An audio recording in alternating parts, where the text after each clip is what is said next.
The first time I realized someone was trying to erase my family's history, it wasn't in a courtroom or at some HOA meeting. It was at dawn on a road my grandfather carved out of raw Texas clay with nothing but mule power and stubborn will. The morning air was cool, heavy with the scent of mesquite and cattle feed. I was sipping bitter coffee on the porch, watching the fog peel away from the pasture when the growl of machinery cut through the quiet. Not my tractor, not a neighbor's truck. This was sharper, mechanical, like steel teeth grinding against bone. I set the mug down and drove toward the noise. Half a mile later, I stopped dead in the dust. Where there had always been an open dirt road, our lifeline to town, the vet, the feed store, there now stood a gleaming black iron fence. Posts still wet with creosote, electronic gate already humming, keypad blinking red like a warning light. It hadn't been there yesterday, and behind it, arms folded, was Karen Morrison. She looked out of place in a morning haze, silk robe, perfect hair, manicured nails gripping a clipboard. A BMW idled nearby, vanity plates catching the first orange stretch of sunrise. She smiled like she was welcoming me to her kingdom, even though she was standing on my road, blocking the path my family had driven for 3 generations. "Progress looks good, don't it?" she called out, voice carrying too sweet for the venom behind it. I didn't answer at first.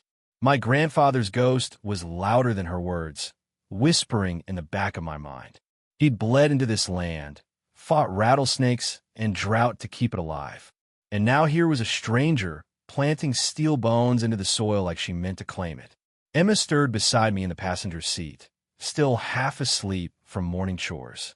16, sharp as a whip, hair pulled back under a ball cap she wore to every show where she paraded her prize cattle. She blinked at the fence, then at me. "Dad, what is this?" I didn't know yet, but the sight of her eyes, confused, then angry, hit harder than the fence itself. Karen stepped closer, perfume cutting through the smell of fresh tar. She held out a stapled packet thick enough to choke a mule. "Homeowners Association Access Agreement," she said, like she was offering a neighborly casserole. "You'll need to sign if you want to keep using this road. Fees are outlined in Section 3. For everyone's safety, of course." Her grin said otherwise. Emma leaned forward, voice sharp. "That's our road." Karen tilted her head, the way people do when they're humoring children. "Sweetheart, everything inside Sunset Hills belongs to the community now. You'll understand when you're older." That was the moment the air changed for me. Not when I saw the fence, not when she flashed the papers. It was when she dismissed my daughter, my partner in keeping this ranch alive, like she was nothing. I climbed out of the truck. Boats met dirt, steady, deliberate. I picked up a handful of road dust and let it slip through my fingers. My grandfather's road. My father's road. Now, my responsibility. "You built this overnight?" I asked, voice low. Karen's smile widened, eyes glinting like glass. "Efficiency is everything, Mr. Sullivan. We like to act fast around here." Behind her, I noticed 2 men loading equipment into the BMW's trailer. Contractors, probably paid more in a day than I cleared in a week. One of them glanced at me, then looked away quick, like he knew this was wrong, but money had its grip on him. The silence stretched long between us, broken only by the distant bawl of a cow calling for feed. Emma shifted beside me, fists clenched. I finally spoke. "You don't know what you've just done." Karen laughed softly, the kind of laugh that doesn't mean humor, only certainty. "On the contrary, Mr. Sullivan, I know exactly what I've done." The gate clanged shut behind her with a metallic finality, like a cell door locking. That sound followed me back down the road, rattling inside my chest louder than the truck's engine. And in that moment, I understood this wasn't just about access. It wasn't about property values or paperwork. It was about someone declaring war on my family's history and daring me to fight back. I didn't know yet that the fight would take everything I had, or that would make me richer than I'd ever dreamed. All I knew then was this. Karen Morrison had built her fence on the wrong man's road. And fences, no matter how high, don't stop what's already rooted deep in the soil. By the time we made it back to the ranch house, the sun had burned through the fog. The cattle were bawling for hay, the chickens scratching at the dirt, all of them carrying on like the world hadn't just shifted under my boots. But for me, the silence after that gate slammed shut wasn't peaceful anymore. It was heavy, coiled, waiting to strike. Emma slammed the truck door harder than she meant to and kicked at the gravel. "She can't do that," she said, voice cracking between disbelief and anger. "She can't. That's our road." I wanted to tell her she was right, that law and common sense were on our side. But I'd lived long enough to know that money twists both. And Karen Morrison had plenty of it. I didn't answer right away. Instead, I grabbed a bale of hay, carried it to the trough, and let the familiar rhythm of chores settle my hands. Emma followed, helping like she always did, but her movements were sharper, jerky with frustration. "You just gonna let her get away with this?" she snapped, dropping a flake of hay too hard so it scattered uselessly in the wind. I straightened, wiping sweat from my forehead. Her eyes, so much like her mother's, were locked on me, demanding I have an answer I didn't yet have. "Emma," I said slowly, "sometimes the worst thing you can do is rush into a fight before you understand who you're up against."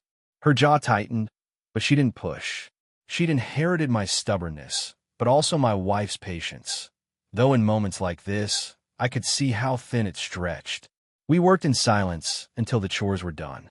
But inside, my head was anything but quiet. The truth was I was scared. Not of Karen, not even of the HOA. I was scared because I knew how these battles usually went. I'd seen neighbors around here lose their farms, not to drought or disease, but to paperwork and pressure from people with deep pockets and shallow roots. Folks like Karen, who moved in with new money and big plans, treating land like a chessboard. I couldn't let that happen to us. After dinner, I pulled out the old cedar box from under my bed. Inside were deeds, survey maps, and brittle photographs of my grandfather standing beside the same dirt road Karen had blocked, mule team behind him, hat cocked against the sun. He looked lean, tired, proud, the way men looked when sweat and soil were the only things keeping them alive. Emma came in, towel draped over her shoulder from the dishes.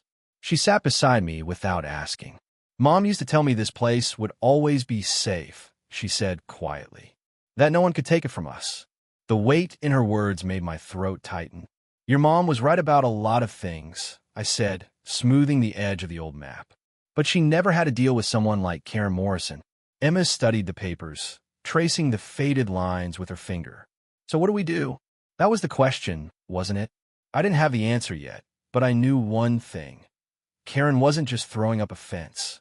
She was testing us, probing for weakness. And if we didn't push back, even a little, she'd keep pressing until there was nothing left to defend.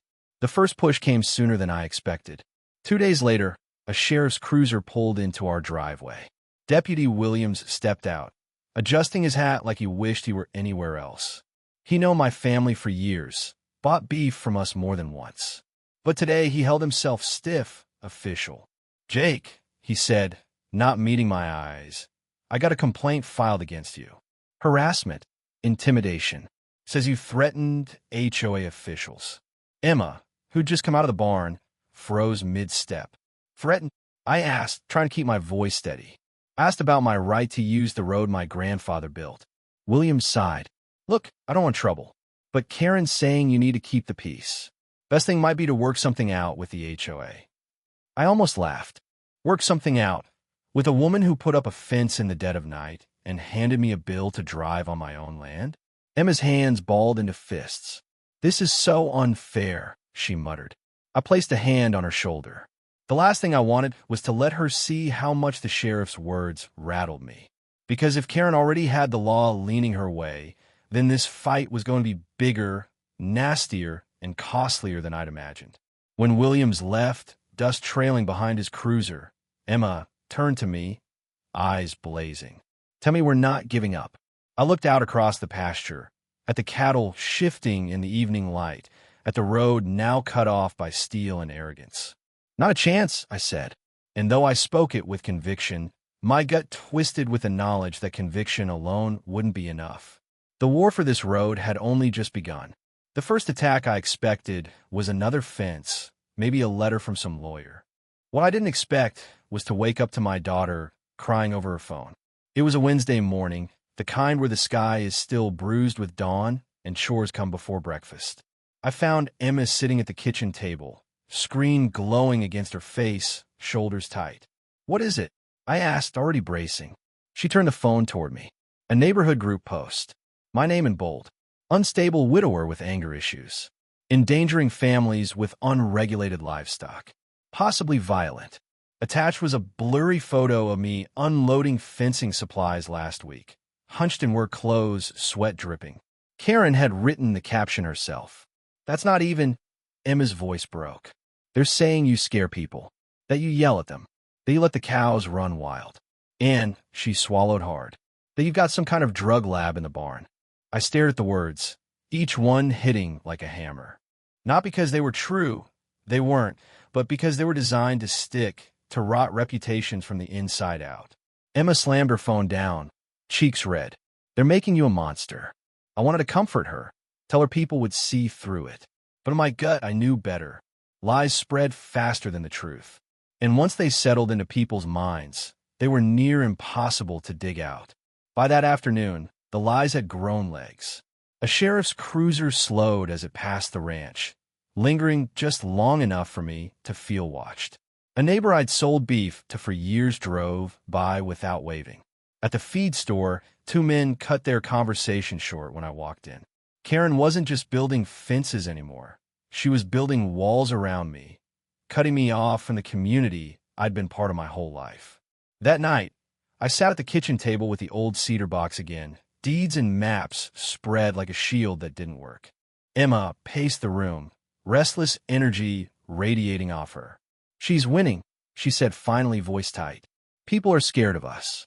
Of you. And I'm the one who has to walk into school tomorrow with everyone whispering that my dad's some kind of criminal." Her words sliced deeper than anything Karen had thrown at me.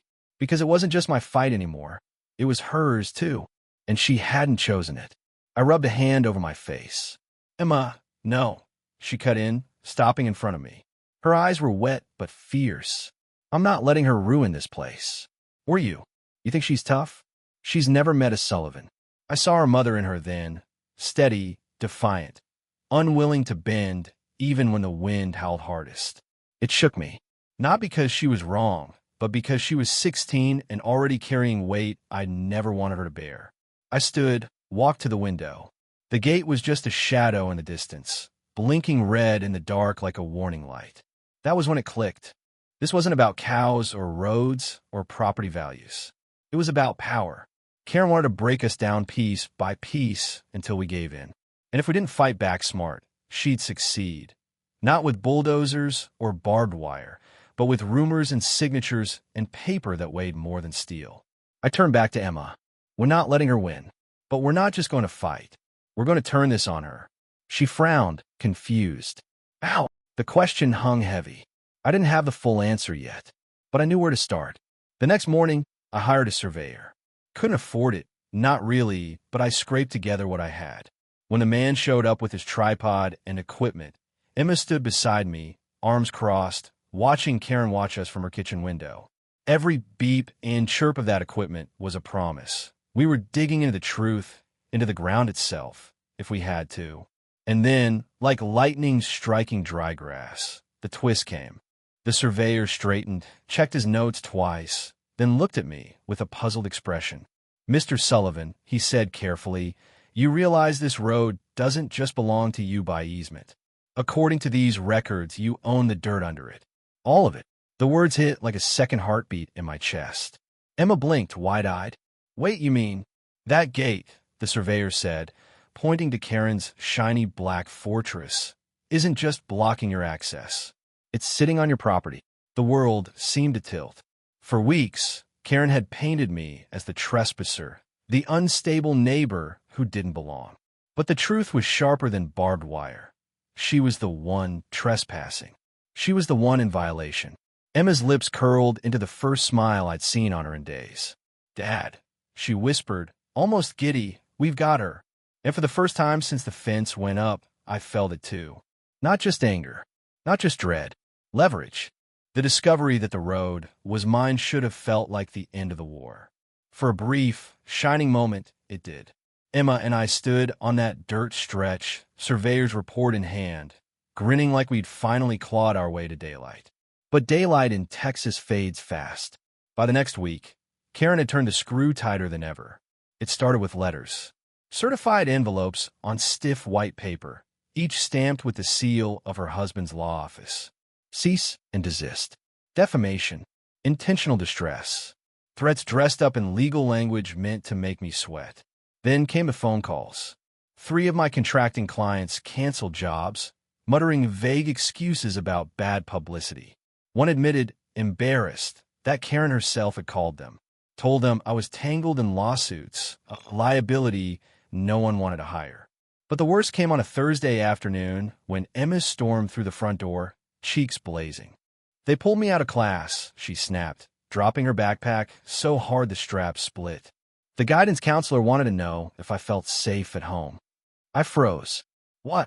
Somebody, her voice broke, told them you're unstable, that the ranch is dangerous, that I shouldn't even be living here. The blood roared in my ears. I didn't need a name. Only one person had the venom and the connections to drag my daughter into this war. Emma's hands trembled as she wiped at angry tears. "Dad, I can't do this. I can handle the lies online. I can handle people looking at us sideways. But this? They think you're hurting me." Her words cut deeper than any lawsuit ever could. I crossed the room and pulled her close, holding her like I hadn't since she was little. She pressed her face against my chest, and I felt the shaking she was trying to hide. "She wants us to break," I whispered into her hair. "She wants us scared. But Emma, we don't scare that easy." Still, when she pulled back, I could see the doubt flickering. And that was the moment I realized Karen wasn't just after the land anymore. She was after our spirit. That night, I sat alone in the kitchen with the surveyor's report spread across the table.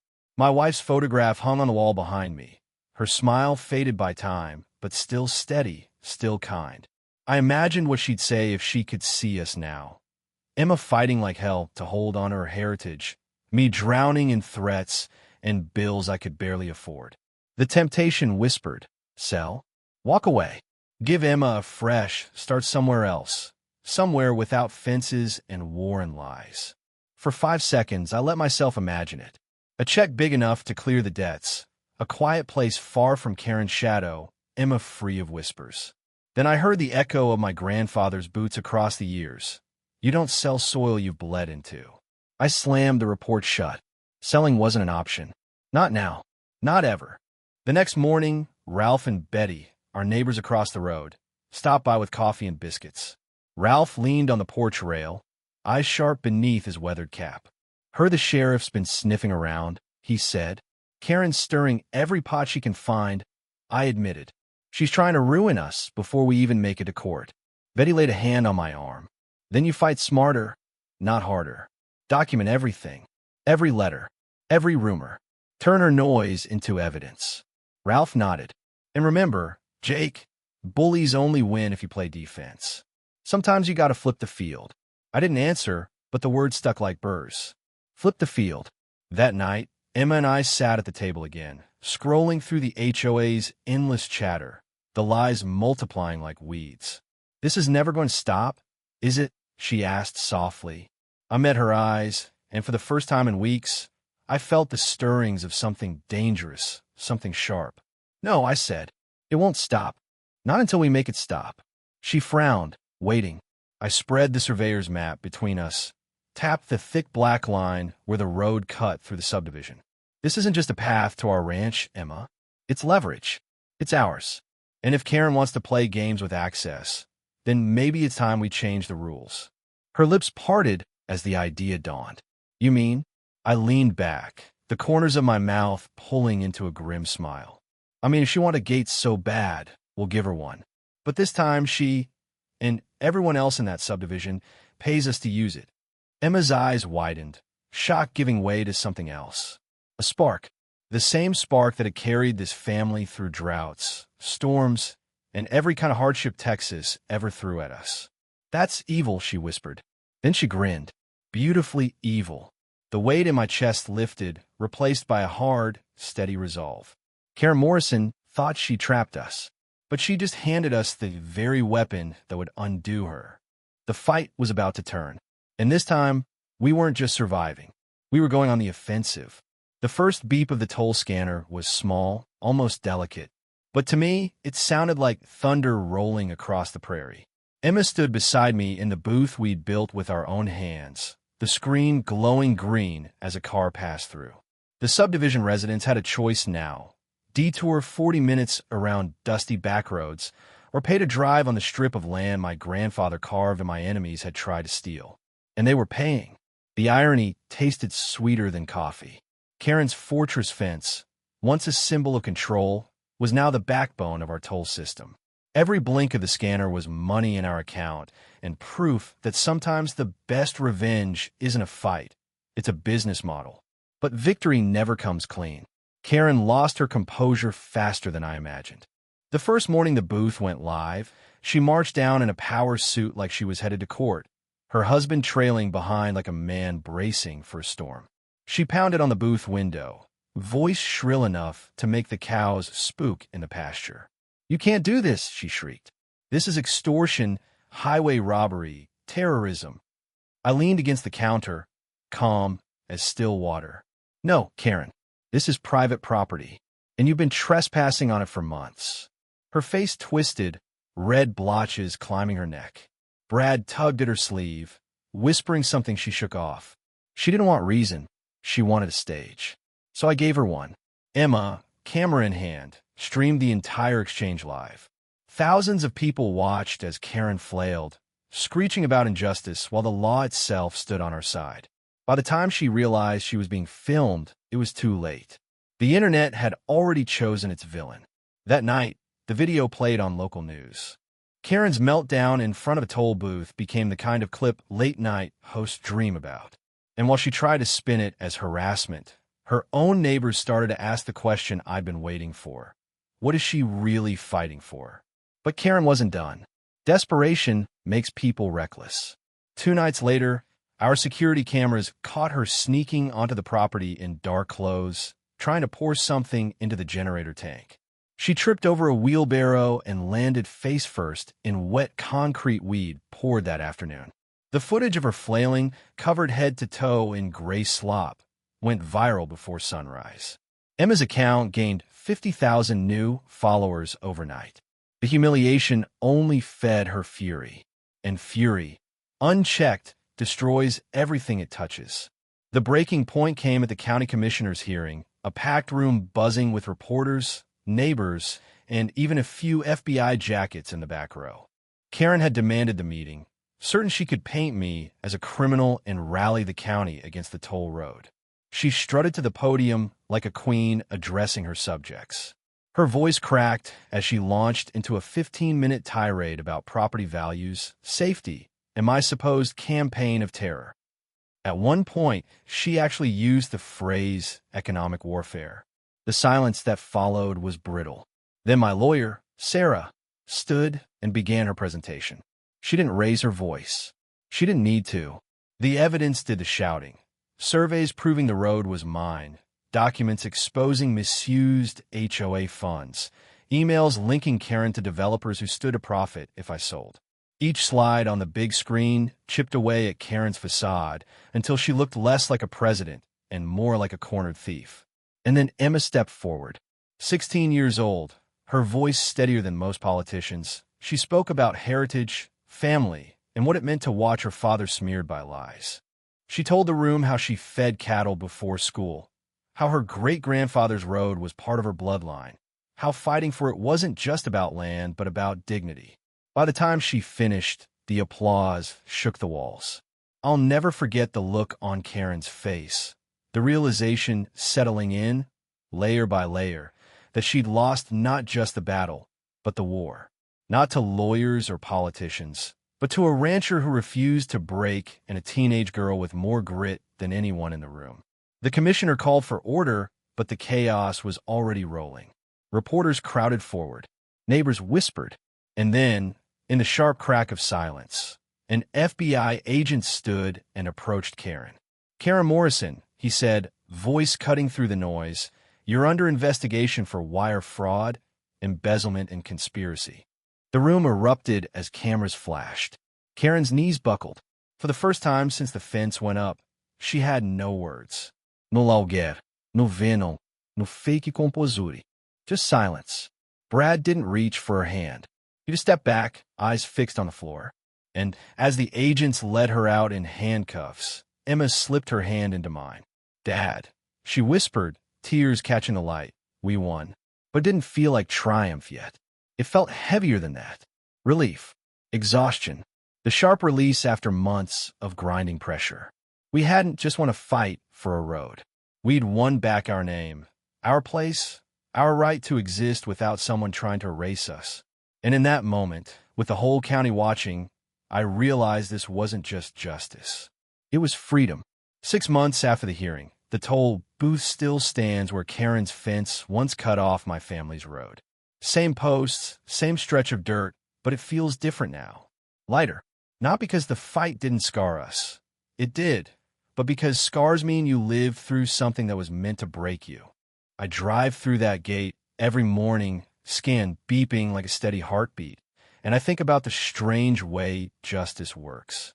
Sometimes it's loud, handcuffs, headlines, viral videos. Sometimes it's quiet, just a man and his daughter still standing where they were told they had no right to stand. Emma's the one who keeps me honest about that. She's grown sharper through all this, tougher in ways no teenager should have to be. But she didn't harden into stone. She bent toward light.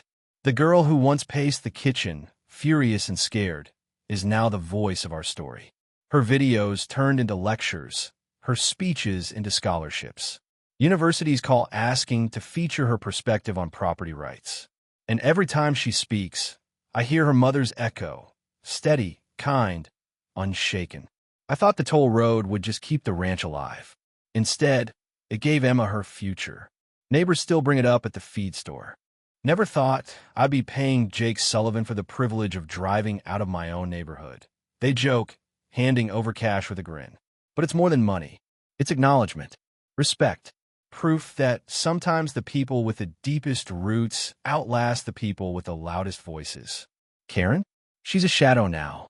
Court dates, investigators, debts piled higher than her fences ever reached. I don't gloat. Not anymore. There was a time when I wanted her ruined, when revenge tasted sweet on my tongue. But watching her drag from that commissioner's meeting, broken in front of everyone she tried to impress, it taught me something. Justice isn't about destruction. It's about restoration. And restoration takes time. On Sundays, I still walk the pasture alone. Same boots, same sky, same cattle shifting like slow rivers across the land. I talk to my wife's headstone while the sun sinks, tell her how Emma's doing, how the ranch is holding on, how the road she used to drive is now more than a road. It's a symbol. Your girl's stronger than me. I whisper sometimes because it's true. The other day, Emma asked why I never sold out, even when things looked hopeless. I told her the truth. Land isn't just dirt.